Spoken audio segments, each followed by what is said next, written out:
So I do come from a two-parent household. My mother and my father, they actually we grew up in the church. So I grew up in the Good. church, Okay. Kojic growing up, Church of God in Christ. Wow. Yeah. Okay. And, so I actually started off as having a strict upbringing. Like I wasn't allowed to wear pants or anything like, Right. No you lipstick. know, Yeah.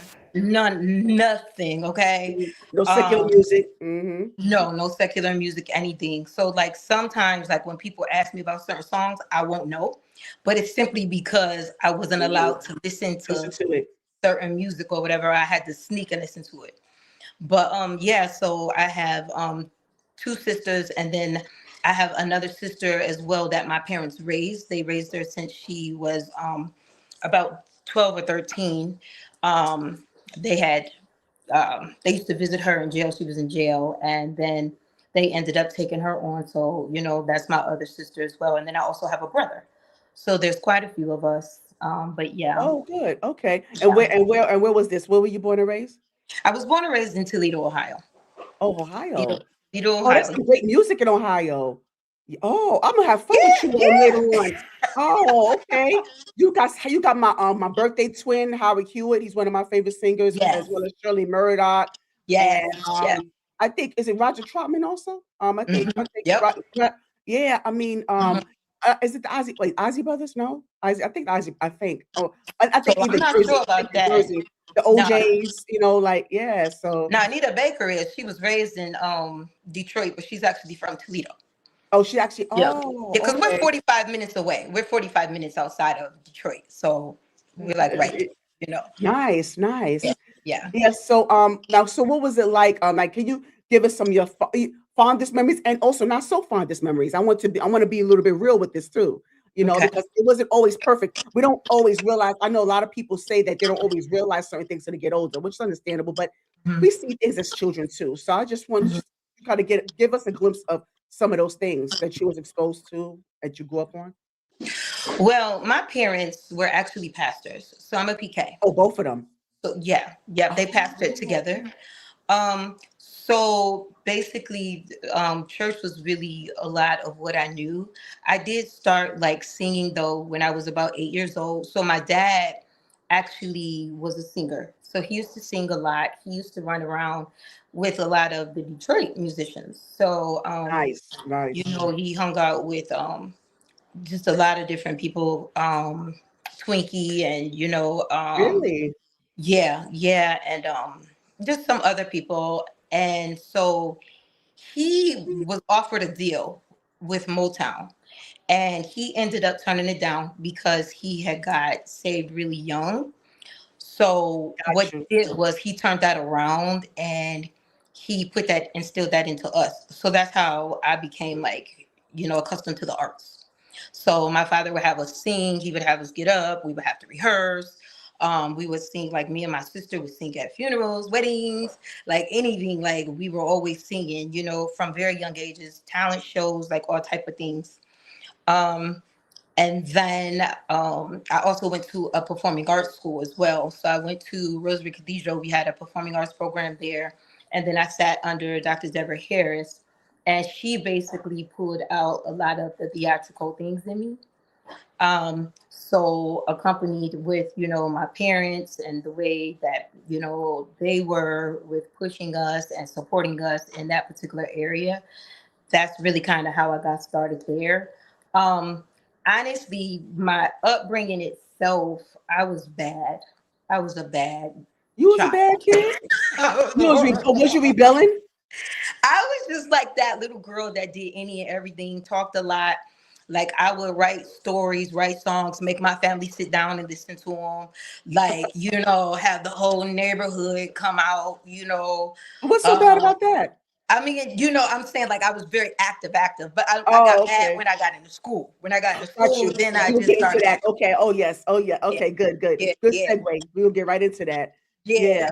But I was just like a very, very active child. Just very active, very independent. My mom said that, I didn't really want people to like pick me up or hold me or to hold my hand or anything like that. Like I wanted to do everything on my own. Um, And then I was the second from the youngest. So, well, before my, because me and my youngest sister, we have an 11-year age gap. So I was the Oh, baby okay. for a long time. And with that being said, I pretty much got my way because my parents spoiled me, my siblings spoiled me. Um, so it Oh, was so just, you the Tamar of the family. Okay, you sound like the Tamar of the I was family. definitely like Tamar. Oh, okay, okay. I get you. Yeah, So yeah, let me ask you. Okay, so mhm, both that's a lot of pressure. Both parents being pastors, yeah, and and growing up Kojic, yeah. and you mentioned about you getting into the arts. Did you want to do that, or were you thrusted into it? Honestly, I did it because I wanted to do it. I definitely wanted to do it. I like that my father was strict on us. Like I like that he made us get up and rehearse. He made us practice. Um, because like I said, I used to write songs and just different things myself anyway. And for me, I was, the youngest, so at that time, so they didn't really want to play with me all the time. So that made them have to play with Right. me I get when it. we They were got to old. Right. Right. They had no right, time for right, you. right. So it wasn't a lot of pressure. Like I didn't feel pressured to do it. I was pressured to do it correctly though. Like my Yes. father was strict about it, but I didn't feel the pressure like it was something I was made to do because I enjoy doing it. You do enjoy doing. Okay, good. I Okay. did. Yeah, Glad you yeah, said that. Okay. yeah. And so now, and before because I want to kind of shift into the elementary, junior high Mhm, school phase, but mhm, before we get to that, I want to know because I grew up Kojic as well, and I mhm, just want to know, being in that environment, and I do understand where you have to have that spiritual upbringing, and I know that our parents want to instill that in us, mhm, the fearing God and how we need to conduct ourselves accordingly. So I mhm. just want to know at that age, like at that time, um, did you feel like the some restriction there? Did you feel like you had to, did you have any urging how should I want to say this? Did you have any yearning for belonging, of your or that's what I want to say, belonging in a certain space, whether it's at home or in school? Like, did you belong anywhere? Did you feel a sense of belonging anywhere? Or did you yearn for that? Does it make sense? Um, Like did you know that's where you fit? Did you know where you fit in? um. Well, that's a great question. The thing is when we were part of the Kojic church, my father was an elder and a deacon, and then what happened was we ended up getting into the non-denominational Got church. it. Mhm. So by the time my parents were pastors, they were non-denomination. So some of the same, I mean, a lot of it is all the same, but It is, it is. he was a tad bit more lenient. We were able to wear pants, and things like that. As far as fitting in, I don't really know if I really fit in per se because I kind of just went with the flow. It was just like what was presented before me. It was just like I was so used to going to church, all the time, like almost every day of the week. Yes, I was used yes. to having to, be a little bit different than my friends. I was used to um, being watched all the time, by the people of the church, Peer because pressure? Any peer pressure? not peer pressure from my friends, but I felt pressure because everybody, in the church is looking at you as a PK. And so, you always have this PKs are bad or PKs, are the worst ones. And then you're Mhm. trying to uphold, you want to make your parents proud and you don't want them to have to carry that, to make everybody think, oh, my kids are, bad or part of the stereotype. But then you have, like I said, people always watching you. Everything, you do is, I felt like it was under a microscope. Yes. I felt like we lived in a glass house, if that makes sense. Mhm, yes. So it was like always, everybody was watching everything, and then everybody wanted to be close to my parents. So they used to do things. Sometimes not everybody, but some people would tend to try to like push me and my siblings out the way so that they could get close to my parents. Yeah. Got you. Hmm. How did that make you feel, Crystal? Angry. Mm. Look, I was shy about that, angry. Mm, mm, It made me angry, but at the same time, I was living life, trying to please God. So it was like I was dealing with it, still trying to love, and loving everybody because that's what, we're called to do. true, true. So, Yeah, and so, did you feel, because I know a lot of times also when you have, pastors or people who are, committed to, the church, did you feel was there ever a balance between them being committed to the church as well as home? Because that's always been the issue among a lot of pastors, and especially gospel artists and stuff that do all of it, but they, manage to not really maintain structure in the home, and that's where it falters. Because it yeah. feels like a family always complain about they feel like they have to be in competition, with the church when it comes to, Hmm. ministry. Hmm. Um, I can say like growing up, my parents were there for us for everything. Like as far as like sport, we were in sports, things like that. Me and my siblings, we all were involved in different sports and things like that. They were always there. The school knew them. They would come up there. The principals, the teachers, they were very active. We never felt an absence.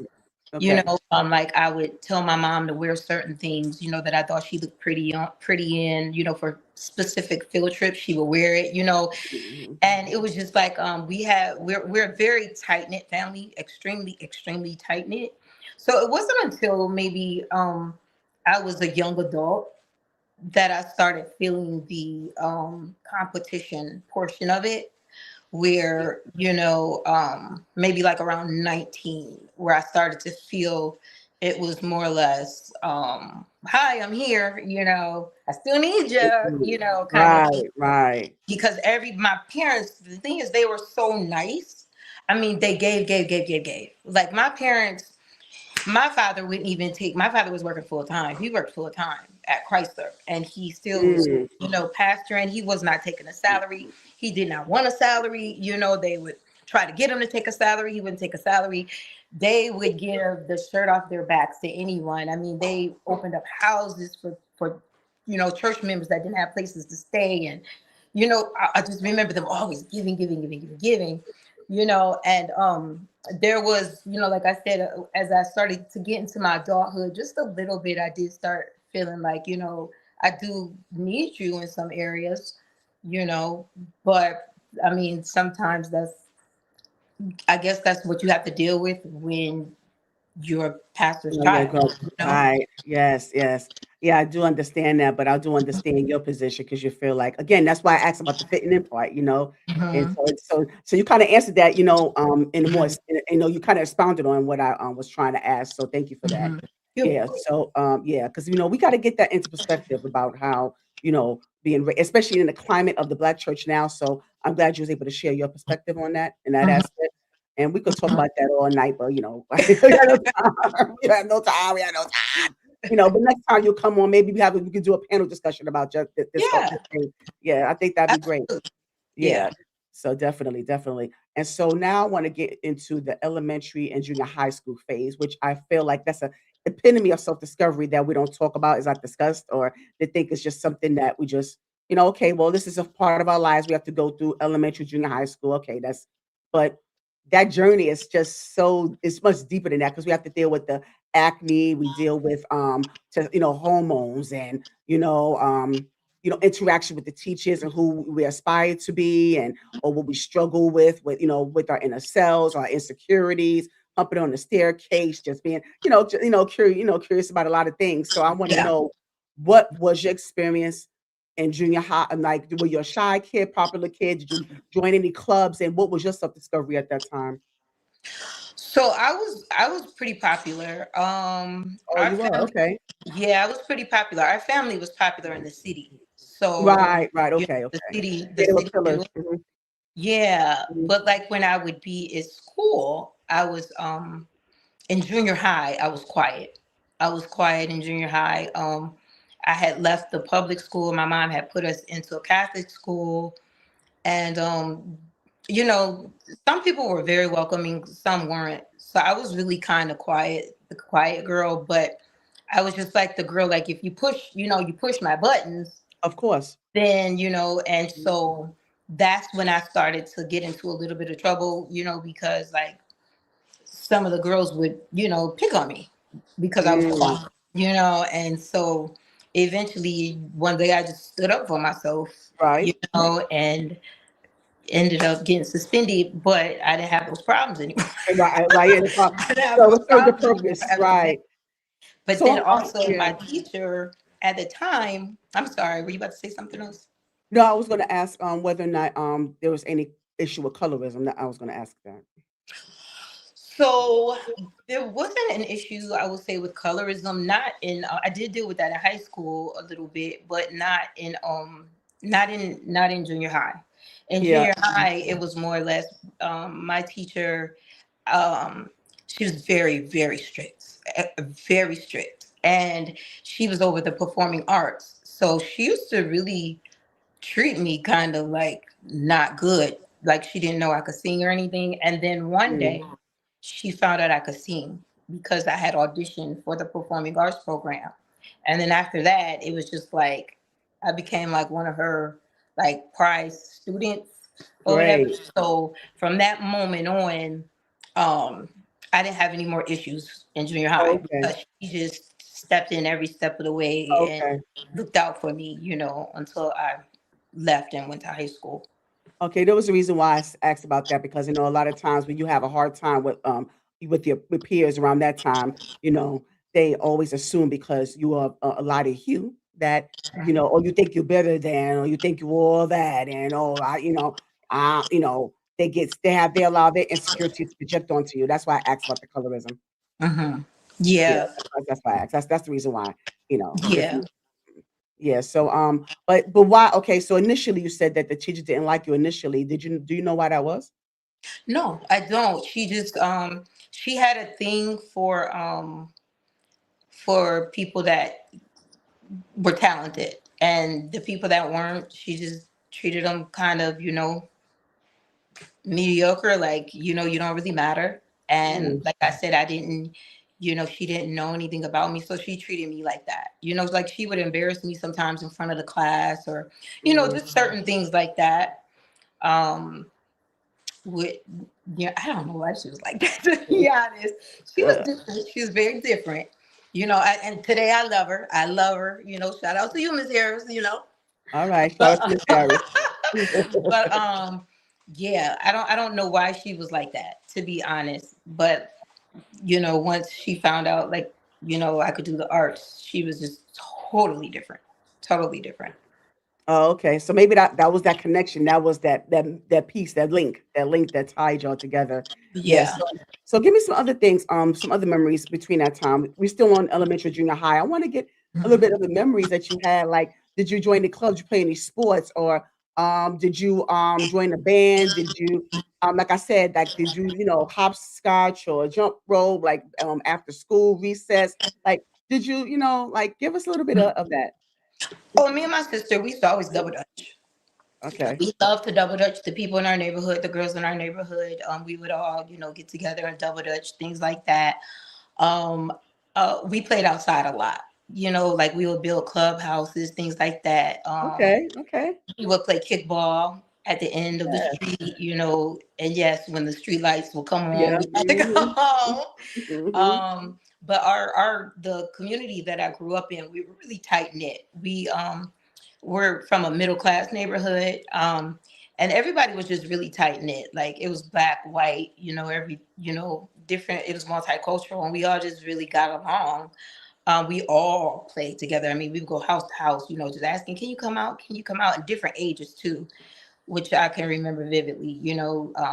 So with all of my siblings, we all had people that we could play with, and then all of us would play together. Like this lady would have like a movie theater in her garage. Like she would bring a projection Really? out, Oh, and that's she so would play cool. movies. Yeah, yeah. And she would make us popcorn, and we would all sit there and like watch movies and things like that. Nice. And I was a Yeah. cheerleader. I was a cheerleader, and also I played basketball. And I also Oh. basketball too. I coached women's basketball, girls Oh, basketball you too. doing that? Oh, now? I did. I Oh, did. you did? Oh, Mhm. that is Yep. so cool. Mhm. Oh, okay, Little okay. fun back there. See? Oh, yeah, okay. All right. I didn't know that. Okay. Mhm. Oh, that is so. I think that's so cool. Yeah, see, that's I'm glad. See, I'm glad I was able to dig into that because I like to hear those stories. You know, I Mhm. like to hear Yep. about the different upbringings and what y'all was into. Oh, okay, I'm getting a lot of feedback. I might have to. What I'm gonna do is I'm gonna probably put myself on mute while you talk. Maybe that might help. You know, Okay. but yeah, because I don't know. Okay. I'm getting that feedback for some reason. Okay. But do you hear it? You don't hear it at all? I don't hear it on my end. You don't? Oh, okay. Yeah. Do So you I'm gonna need just me put to my also mute when you're talking? yes, yes. Okay, we'll do that. Okay.